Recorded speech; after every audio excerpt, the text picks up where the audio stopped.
Bonjour à tous et aujourd'hui on se retrouve pour une nouvelle vidéo. Aujourd'hui dans cette vidéo je vais donc vous faire découvrir la compo parfaite de l'Inter pour cette saison 2021-2022. J'espère qu'elle va vous plaire, je suis de retour, voilà, j'ai eu quelques problèmes avec mon portable et là du coup j'utilise mon ancien téléphone pour faire cette vidéo. J'espère que la qualité sonore et la qualité visuelle sera très bonne en tout cas. J'espère en tout cas que tu vas vraiment bien aimer cette vidéo.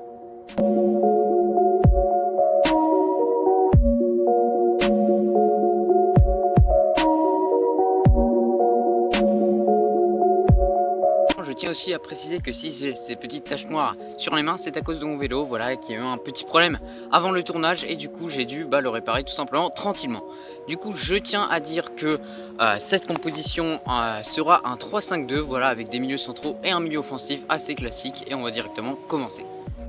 Au poste de gardien, on va retrouver donc Handanovic, voilà, c'est un joueur, je crois qu'il a 35 ans, 36 ans, mais il est très bon, il est très précieux, surtout dans ce derby contre l'AC Milan, il a toujours été bon, toujours, il a été capable de sortir des bons arrêts lors des grands matchs, et c'est un gardien qui mérite sa place dans cette équipe, malgré le fait qu'il y a Radu sur le banc, qui est un gardien très prometteur en Serie A, mais il faut laisser Handanovic, voilà, c'est un joueur d'expérience, et l'Inter a besoin des joueurs comme ça pour aller sur le toit de l'Europe. Au poste de défenseur central, on va commencer par Skriniar, voilà, dans cette fameuse défense à 3, ce fameux trio que j'évoquerai du coup à la fin pour pas gâcher un petit peu le suspense, mais cette défense à 3 est vraiment une base de cette équipe de l'Inter. Voilà, on sait que Skriniar c'est quand même un joueur très solide, mais en généralité c'est vraiment le duo à 3 qui fait la force de cette équipe. C'est pas un joueur individuellement, mais en tout cas Skriniar sait apporter. Il a été flashé quelques fois à 34 km/h, donc si on lui reprochait le fait qu'il était lent, c'est complètement faux. C'est un joueur rapide et bon, c'est un bon défenseur central et il peut encore acquérir de l'expérience. En tout cas, il devient de plus en plus bon et monte en puissance au cours des années. Au cœur de cette défense centrale, on va retrouver Stefan de Vrij, voilà, c'est un joueur expérimenté, c'est un peu le même cas que pour Handanovic, voilà, il peut apporter dans cette défense, il est très bon malgré son âge, il n'a pas réalisé un bon Euro, mais il a été crucial dans cette Serie A gagnée par l'Inter, donc la saison dernière, et franchement, il est capable de marquer des buts, il est capable d'apporter. D'ailleurs, j'avais vu aussi sur une application de statistiques, enfin plus précisément l'application de la Serie A, qu'il a été une fois flashé à 35 km/h, donc il a de la vitesse également, et ça, moi, j'ai trouvé ça complètement fou. Voilà, c'est le deuxième joueur le plus rapide de l'Inter sur la saison 2020-2021, mais en tout cas il a été très bon et c'est pour ça que je décide encore de remettre ce joueur. Voilà, peut-être qu'il va un petit peu downgrade, donc un petit peu baisser de niveau avec l'âge qui va venir, mais ça reste un joueur qui doit être titulaire dans cette équipe de l'Inter. Pour le dernier défenseur central, je vais mettre bien sûr sans surprise réellement Bastoni. Voilà, Bastoni qui a une marge de progression encore grosse, mais qui peut progresser. Voilà, c'est pas le plus rapide, c'est pas le meilleur, etc. Mais il est très bon. Et c'est un des défenseurs centraux les plus sous-cotés dans le monde actuellement. En tout cas, c'était un des grands artisans, tout comme De Vrij, tout comme Skriniar, qui ont marqué des buts dans cette Serie A qu'ils ont gagné, qu'ils ont remporté tout simplement. Voilà, cette Serie A qui était vraiment beaucoup fêtée par les supporters de l'Inter. Et franchement, Bastoni a été très bon tout au long de l'année avec cette équipe de l'Inter, il mérite sa place dans cette équipe.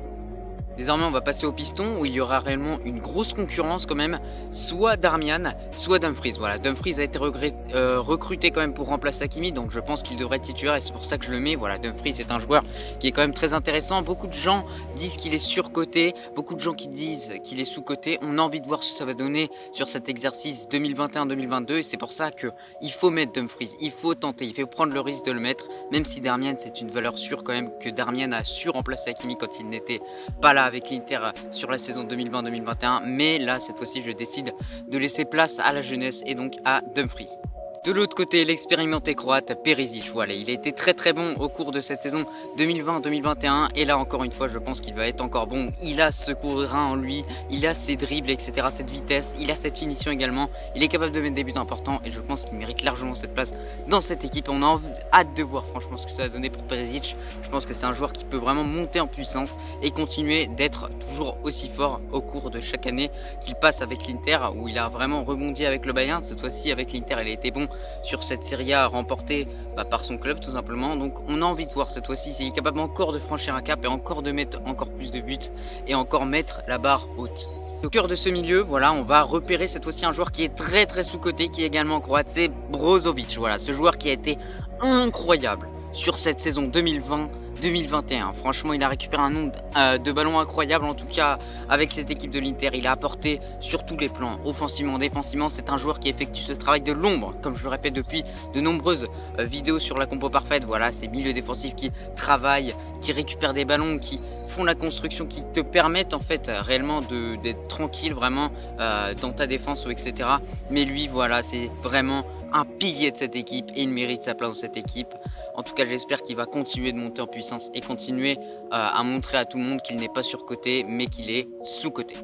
Pour l'accompagner, le champion tout simplement d'Europe de cette équipe de l'Inter, tout simplement Barella. Voilà, Barella qui était très bon à l'Euro, Barella qui était très bon lors de cette saison 2020-2021. Voilà, Barella qui est un joueur rapide, qui a un bon milieu tout simplement, qui peut encore monter en puissance au cours des années. C'est pour ça qu'on a hâte de voir ce que ça donnait pour lui.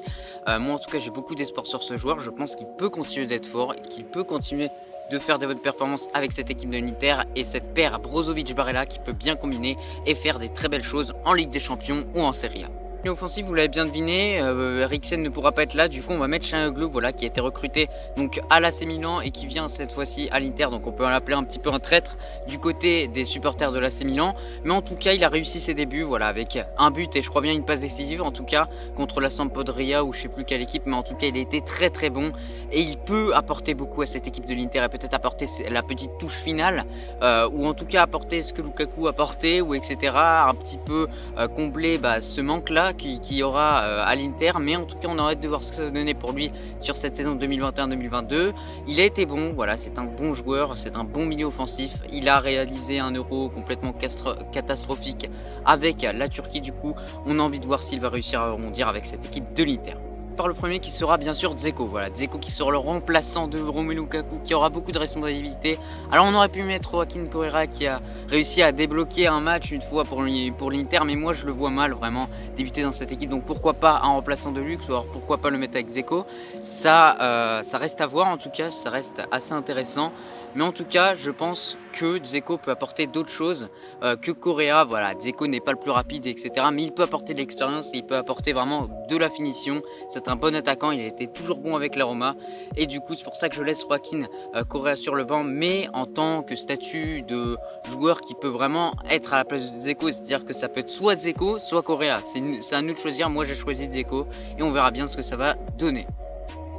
On finit avec Lautaro Martinez. Lautaro Martinez, voilà, c'est un très bon buteur. Voilà, il a formé une belle paire avec Lukaku. On espère qu'il y aura cette fois-ci une paire Dzeko Lautaro Martinez qui marchera, on espère bien, pour cette équipe de l'Inter, puisque c'est une belle équipe et qu'elle a beaucoup de mérite. Mais en tout cas, Lautaro, qu'est-ce qu'il peut apporter? C'est un joueur qui se bat sur chaque ballon, chaque centime de ballon, il va le prendre. C'est un joueur qui a cette grinta vraiment dans cette équipe de l'Inter et qui peut apporter beaucoup vraiment, qui a décidé de rester tout simplement parce qu'il est heureux à Milan, voilà, dans cette équipe de l'Inter et qu'il peut encore apporter de belles choses à cette équipe.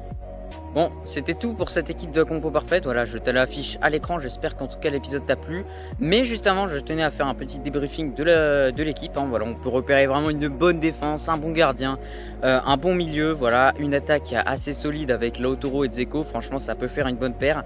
Il y a également Correa qu'on aurait pu mettre à la place de Dzeko. Mais moi, en tout cas, je suis confiant sur le fait que Dzeko peut être bon pour cette équipe de l'Inter. En tout cas, on voit qu'il y a une équipe dans l'ensemble, un gros collectif. Voilà, avec Inzaghi et également le coach qui pourra apporter beaucoup pour cette équipe de l'Inter. Voilà, lui qui a été bon avec la Lazio. On a hâte de voir ce que ça va donner avec l'Inter. Sera-t-il capable de rendre cette équipe encore plus forte qu'elle ne l'était en 2020? On a envie de voir ce que ça va donner. En tout cas, j'espère que la vidéo t'a plu et moi je te dis à la prochaine.